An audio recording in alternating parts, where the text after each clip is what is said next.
নমস্কার বন্ধুরা, আমার এই গল্পে আপনাদের স্বাগত। বাঁধাকপি একঘেয়ে সবজি খেয়ে বোর হয়ে গেছেন? তো চলুন আজ বাঁধাকপিকে এমনভাবে বানাবো যে আর অন্য কোনো সবজির সাথে কোনো দরকার হবে না। মাছ মাংস সবাইকে বলবে দূরে থাক, এমন বাঁধাকপি আজ তৈরি হবে। তো চলুন বানিয়ে ফেলা যাক। প্রথমে একটা মিডিয়াম সাইজের বাঁধাকপিকে আমি কুচি করে কেটে নিয়েছি। ওর মধ্যে আমি দিয়ে দেব 1 চামচ পরিমাণ লবণ। লবণটাকে বাঁধাকপির সাথে এইবার ভালো করে চটকে নেব একটু।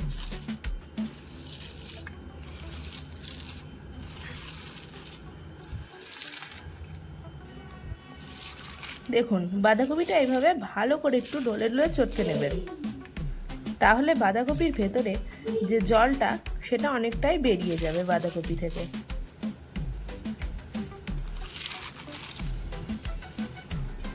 দেখুন, বাঁধাকপিটা কিন্তু আগের থেকে অনেকটাই কমে গিয়েছে। এইভাবে বাঁধাকপিটাকে এখন 5 থেকে 10 মিনিটের জন্য ছেড়ে দিন। দেখুন, বাঁধাকপি থেকে অনেকটা কিন্তু জল বেরিয়ে গেছে। বাঁধাকপি থেকে জলটা চিপে চিপে বের করে ফেলুন।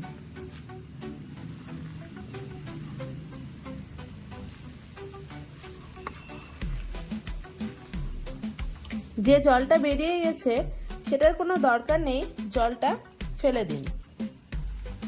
জলটা ফেলে দেওয়া হয়ে গেলে আগে থেকে আমি ছোলার ডালকে 3 থেকে 4 ঘন্টা আগে ভিজিয়ে রেখেছিলাম।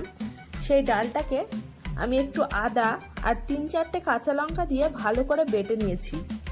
এখানে জল দেবেন না, ডাল বাটাটাকে শুকনো শুকনোই রাখবেন। এই ডাল বাটাটাকে এবার আমি এর মধ্যে দিয়ে দিচ্ছি।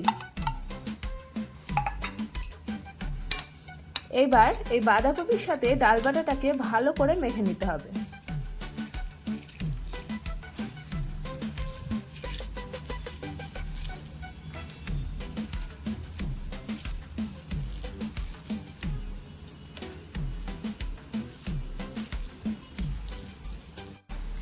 এখানে আমি অ্যাড করব কিছু গুঁড়ো মশলা, সামান্য পরিমাণে ধনিয়া পাউডার, একটু হলুদ গুঁড়ো, একটু জিরা গুঁড়ো আর সামান্য পরিমাণে গরম মশলা।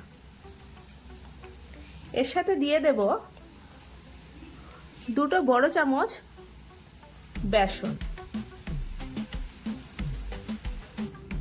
এর সাথে অ্যাড করব সামান্য পরিমাণে বেকিং সোডা আর একটু কালো জিরা। এবার সমস্ত উপকরণকে ভালো করে চটকে মেখে নেব।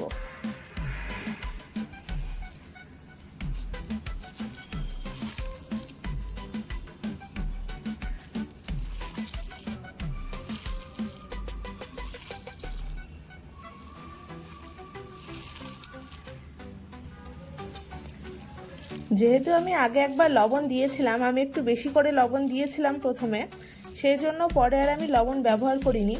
কিন্তু আপনাদের যদি মনে হয় একটু লবণ লাগবে তাহলে আপনারা এর মধ্যে একটু লবণ দিয়ে দিতে পারেন। আমার এটা মাখা কমপ্লিট। আমি এবার একটা বড় পাত্রে বেশ কিছুটা তেল গরম করে নিয়েছি বাঁধাকপির কোফতাগুলোকে ভাজার জন্য। তেলটা দেখুন ভালোভাবে গরম হয়ে গিয়েছে। আমি এবার কোফতাগুলোকে গোল গোল করে তেলের মধ্যে ছেড়ে দেব।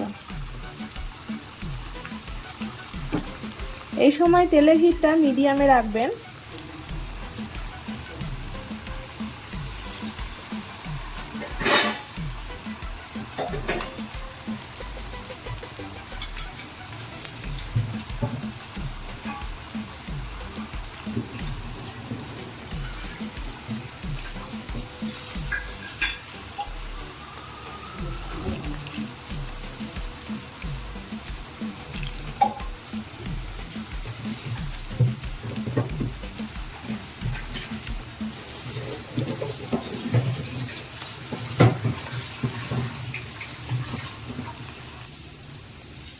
আমি এইভাবে হাত দিয়ে গোল গোল করে সবগুলোকে তেলের মধ্যে দিয়ে দিলাম।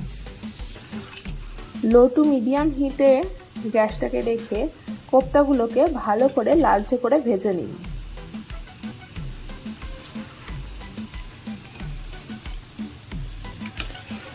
কোপ্তার কালার দেখে বুঝতেই পারছেন কোপ্তাগুলো ভাজা হয়ে গিয়েছে। এবার আমি এগুলোকে সব তুলে নেব।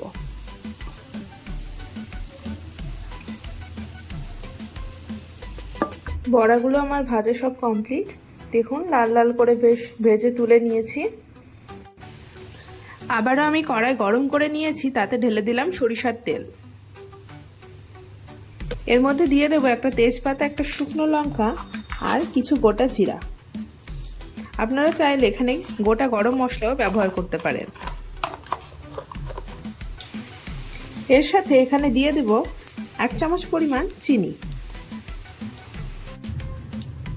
ফোড়নটা ভাজা হয়ে গেলে এর মধ্যে আমি 2টো মিডিয়াম সাইজের পেঁয়াজ পেস্ট করে নিয়েছি।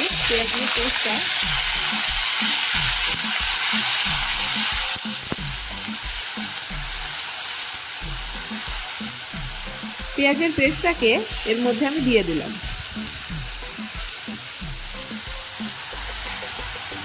গোল্ডেন ব্রাউন করে পেঁয়াজটাকে একটু ভেজে নিন।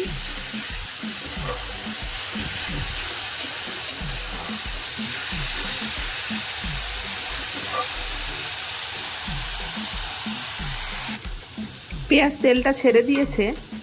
এইবার এর উপরে দিয়ে দেব আমি সামান্য পরিমাণে কাশ্মীরি চিলি পাউডার।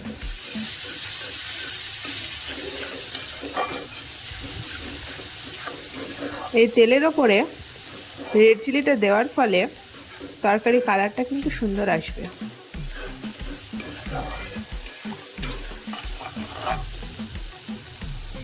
এর সাথে আমি আরও কিছু গুঁড়ো মশলা অ্যাড করব, যেমন হলুদ গুঁড়ো, ধনিয়া গুঁড়ো আর পরিমাণ মতো জিরা গুঁড়ো।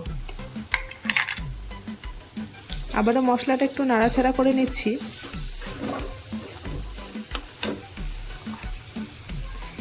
এর সাথে আমি দিয়ে দেব আগে থেকে আমি একটা রসুন, 1 ইঞ্চি আদা আর 3-4টে কাঁচা লঙ্কা পেস্ট করে রেখে দিয়েছি।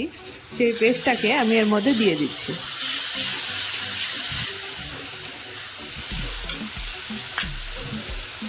এর সাথে অ্যাড করব সামান্য পরিমাণে জল। এবার মশলাটাকে ভালো করে কষে নেব।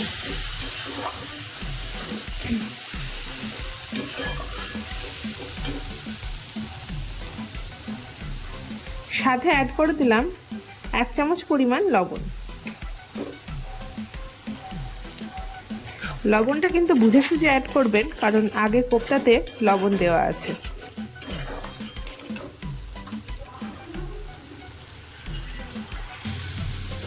মশলাটা ভালো করে কষিয়ে নিয়ে এর সাথে অ্যাড করুন একটা ছোট পরিমাণে টমেটো পেস্ট। আমি একটা ছোট টমেটোকে পেস্ট করে নিয়েছিলাম। মশলাটাকে ভালো করে কষে তবেই টমেটোটাকে অ্যাড করবেন। দেখুন বন্ধুরা, টমেটোটাকে আমি ভালো করে কষে নিয়েছি। এবার আমি গ্যাসের হিটটাকে করে দেবো লো। আর এই সময়ে আমি এর মধ্যে 1.5 চামচ পরিমাণ টক দই ভালো করে ফেটিয়ে নিয়েছি, সেটা অ্যাড করে দিলাম।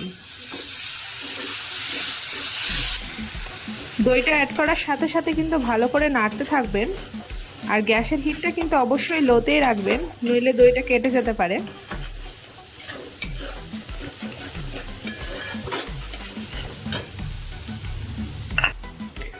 মশলাটাকে ভালো করে আমি কষে নিয়েছি। মশলা থেকে দেখুন কি সুন্দর তেল বেরিয়ে গিয়েছে। এবার আমি অ্যাড করব এখানে গরম জল।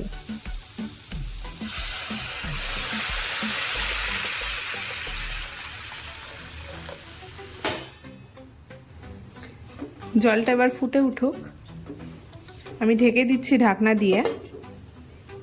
জলটা ফুটতে শুরু করলে আমি কোপ্তাগুলোকে এর মধ্যে ঢেলে ভালোভাবে ফুটিয়ে নেব একটু 5 মিনিট মতো।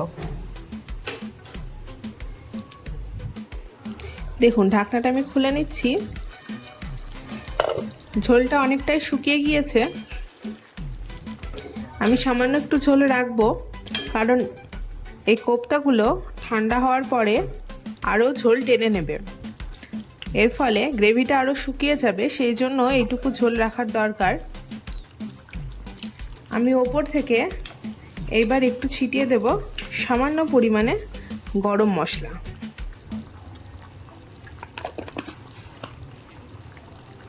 এর সাথে দিয়ে দেব অল্প কিছুটা ধনিয়া পাতা। আবার একটু নাড়াচাড়া করে নেব।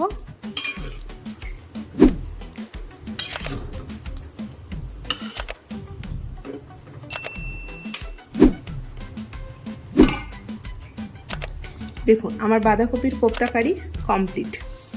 আপনারা চাইলে এখানে সামান্য পরিমাণে একটু ঘি অ্যাড করতে পারেন। এমন মজাদার বাঁধাকপি রেসিপি ভাত রুটি সব কিছুর সাথে আপনারা ট্রাই করতে পারেন। কমেন্টে কিন্তু আপনারা জানাবেন অবশ্যই আপনাদের ভিডিওটি কেমন লেগেছে। যদি ভালো লেগে থাকে লাইক, শেয়ার এবং সাবস্ক্রাইব করে আমার পাশে থাকবেন। ধন্যবাদ।